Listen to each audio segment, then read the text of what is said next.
ensemble à tout cela. Et le moment venu, c'est pas aujourd'hui, il faudra aller lutter contre, parce que c'est ça l'essentiel, les narco-terroristes qui se trouvent au nord. Je voudrais m'arrêter un instant là-dessus.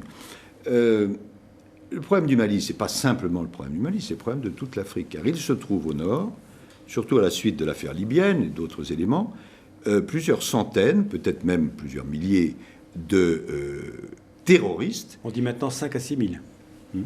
Les évaluations varient, et en plus, ils peuvent être parfois rejoints par d'autres. On pense à ce qui se passe en Syrie, ce qui se passe en Libye. Et ces gens-là sont des gens sans foi ni loi, qui sont des terroristes, qui vivent de crimes, de la drogue, du rapt d'otages, de trafic d'armes, et qui sont d'une dangerosité absolue, parce que leur objectif, c'est pas simplement d'établir la charia au Mali, c'est sur l'ensemble de l'Afrique. J'ai reçu moi-même dans mon bureau, Quai d'Orsay, des dirigeants du Nigeria, vous voyez où c'est le Nigeria, c'est vraiment à l'est, me disant, Monsieur Fabius, les terroristes de chez nous vont se former Ou la secte au Mali. Boko Haram fait des ravages.